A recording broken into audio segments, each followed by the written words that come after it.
अपने अभी तक के क्रिकेट इतिहास में अफगानिस्तान ने पहली बार पाकिस्तान को एक वनडे में हराया और वो भी वर्ल्ड कप। जाहिर सी बात है ये अफगानिस्तान के लिए एक बहुत बड़ी बात है, लेकिन पोस्ट मैच प्रेजेंटेशन सेरेमनी में अफगानिस्तान के खिलाड़ी ने जो प्लेयर ऑफ द मैच का अवार्ड था, वो अवार्ड उन्होंने उन सभी अफगानियों को डेडिकेट किया जिनको की पाकिस्तान से वापस अफगानिस्तान के लिए भगाया। अब कई लोग यहाँ पर बात कर रहे हैं कि भाई अफगानिस्तानी जो थे वो तो एहसान फरामोश निकले, जिन लोगों ने उनको मतलब रहने के लिए जगह दी वो उन्हीं के खिलाफ काम कर रहे हैं और तरह तरह की बातें। वहीं पाकिस्तानी आरोप लगा रहे हैं कि भैया ये लोग अपने साथ में काफी सारी घटिया चीजें लाए थे, ड्रग्स लाए, चोरी चकारी लाए और तरह तरह की बातें वो लोग भी कर रहे हैं। तो दोनों तरफ की बातें अब यहाँ पर हो रही, लेकिन ऐसे कई लोग भी हैं जिनको कि पूरा मामला पता ही नहीं है कि यहाँ पर हुआ क्या है। तो आज की इस वीडियो में हम लोग बात करने वाले हैं इसी मैटर के बारे में कि दरअसल ये पूरा का पूरा माजरा क्या है और क्या कुछ उस दौरान हुआ था जो अब अफगानिस्तान को वापस भेजने की बात कही जा रही है। दरअसल पाकिस्तान सरकार ने भी पिछले दिनों ही अफगानियों समेत सभी जितने भी अवैध शरणार्थी हैं इनको 1 नवंबर तक देश छोड़ने का अल्टीमेटम दिया। अफगानिस्तान सरकार ने पाकिस्तान के इस फैसले पर नाराजगी जाहिर करते हुए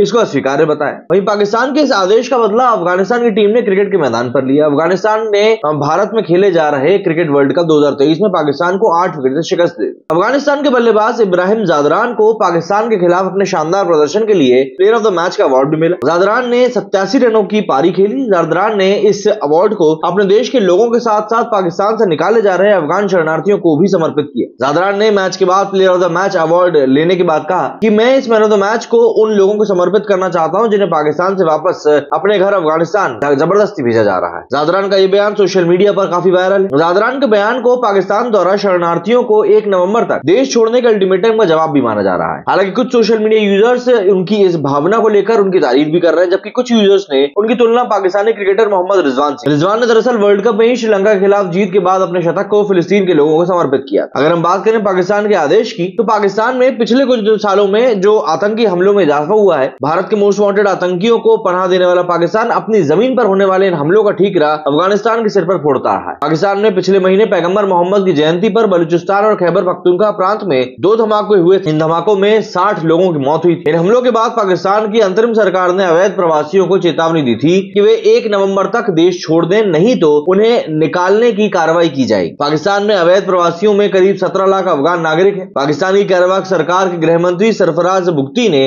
प्रेस कॉन्फ्रेंस कर कहा था कि बिना वैध दस्तावेजों के रह रहे प्रवासी अक्टूबर के आखिर तक खुद अपने देश वापस चले जाएं, नहीं तो उन्हें गिरफ्तार किया जाएगा। इतनी ही बात नहीं, उन्होंने ये भी कहा था कि अवैध प्रवासियों के कारोबार और संपत्तियों को भी सरकार जब्त कर लेगी, मतलब कि आपका जीना खत्म कर दिया जाए। पाकिस्तान के इस फैसले पर कुछ जो इंटरनेशनल मानवाधिकार संगठन थे उन लोगों ने चिंता भी जताई। वहीं अफगानिस्तान की तालिबान सरकार ने भी इस फैसले की आलोचना करते हुए पुनर्विचार करने के लिए कहा। अमेरिका ने भी पाकिस्तान से अफगान शरणार्थियों को प्रवेश की अनुमति देने की अपील करी। वहीं पाकिस्तान सरकार के फैसले के बाद अफगान शरणार्थियों को देश से बाहर भी निकाला जाने लगा है। तब तक करीब 50,000 से ज्यादा शरणार्थियों को पाकिस्तान से बाहर निकाल दिया गया है। इब्राहिम ज़ादरान ने अपना अवार्ड पाकिस्तान से बाहर निकाले जा रहे अफगानियों को ही समर्पित किया। अब एक सवाल ये भी उठता है कि आखिर इतने सारे अफगानी पहुंचे कैसे पाकिस्तान? तो अफगानिस्तान के लोगों के पाकिस्तान पहुंचने की शुरुआत साल 1979 में हुई थी। तब सोवियत संघ ने अफगानिस्तान पर हमला किया था और इस हमले में जान बचाने के लिए लाखों अफगानियों ने पाकिस्तान का रास्ता अपनाया। सोवियत संघ के हमले के बाद करीब 50 लाख अफगानियों ने अपना देश छोड़ दिया था और इनमें से अधिकतर पाकिस्तान पहुंचे थे, जबकि कुछ पश्चिमी देश भी पहुंचे थे। वहीं अफगानिस्तान में दूसरा बड़ा विस्थापन 2021 में हुआ, जब तालिबान ने अफगानिस्तान पर कब्जा किया। यूएन के आंकड़ों के मुताबिक अब तक करीब 80 लाख से भी ज्यादा अफगानी देश छोड़ चुके हैं, जबकि करीब 3.5 लाख लोग अपने ही देश में विस्थापितों की तरह जी रहे हैं। यूएन के मुताबिक पाकिस्तान में करीब 1.25 मिलियन अफगानियों ने खुद को रजिस्टर करवा रखा है, ये वैध शरणार्थी, जबकि अवैध रूप से रह रहे शरणार्थियों की आबादी 17 लाख के लगभग मानी जाती है। ये है पूरा माजरा जिसके तहत इस समय पाकिस्तान में इतना हाहाकार मचा हुआ है और अफगानी प्लेयर इस बात को मानने के लिए तैयार नहीं। लेकिन यहाँ पर अगर आप देखेंगे तो अभी कुछ समय पहले सीए लाया गया था भारत, जिसकी बात कहा गया था कि भारत के आस पड़ोस के जो भी देश हैं, चाहे वो बांग्लादेश हो, अफगानिस्तान हो, पाकिस्तान हो, इन सभी देशों में जितने भी